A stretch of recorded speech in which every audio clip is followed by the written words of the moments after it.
Good morning. I had a couple things happen this week that I thought were interesting because they are both basically confronting something happened to me in the past that made me want to avoid that situation in the future. And so I started, like, this thing was going to happen that like I was going to take over a task in the middle of it from somebody else, and once that went horrifically wrong, and I stopped doing it. Like you said, like, like you started it, you finish it, and it happened recently, and I said, okay, and I just did it, and the person's like, well, you don't have to do it if you didn't want to, like. And I'm like, well, if something really bad happened to me once about it, and they're like, well, then you can just say no. And I'm like, God, you know what, though? I think that, like, yeah, you're right. Like, that would have been better than making all that noise. But I think that, like, just because something went bad once isn't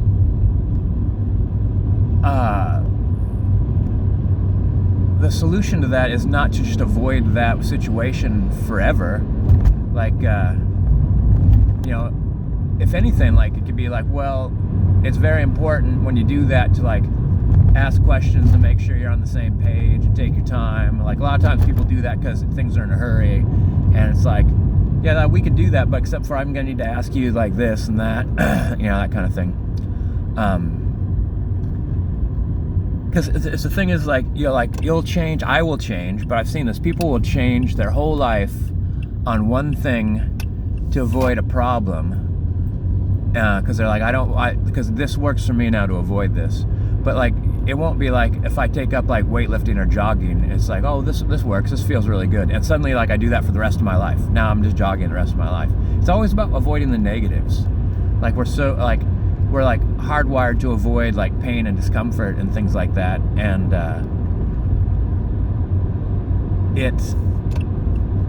I think it should be hardwired to improve how you respond in the future to that situation, not to avoid the situation. And then here's another thing that I went to a place that had a lot of memories for me, and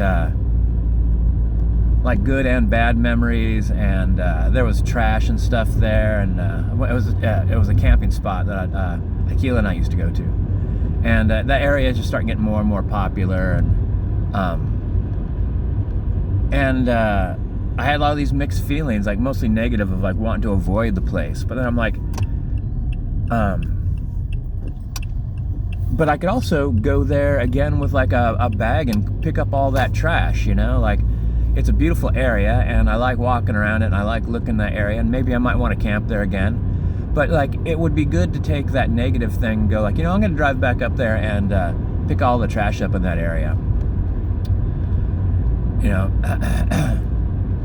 I've done that, like, and sometimes in my mind, I'm like, well, then I'm going to go up there in a month, and it's just going to be trashed again.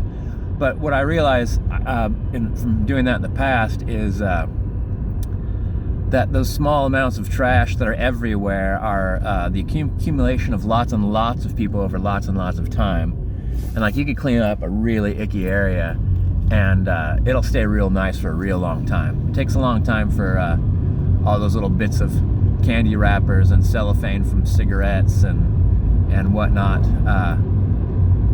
toilet paper and things like that just laying there on the ground. Yeah, I could take that and improve it, like take that place, rather than avoid the negative memories of it, like continue to create positive memories there. And then there's another dream that I've been having for decades, and I was thinking that it's kind of like, it feels like something bad happened to me a really long time ago, and this dream is kind of like the past me, like calling for help, like, hey, there's something that you didn't fix a long time ago,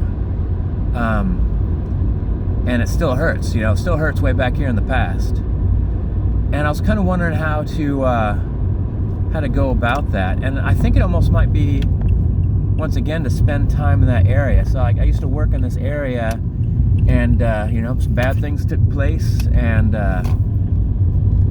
what if I go back there? Like, obviously I can't go back there and work, but what if I go back there and try to do something fun? Like, go there, hang out, get some lunch, walk around, take some photos, like just hang out in the area where where those negative things took place. And I wonder if it'll help. Like, I think so. Like, because just a beautiful hawk. Because it's also an area that I avoid. I mean, it's really like there's really no reason for me to go to that area.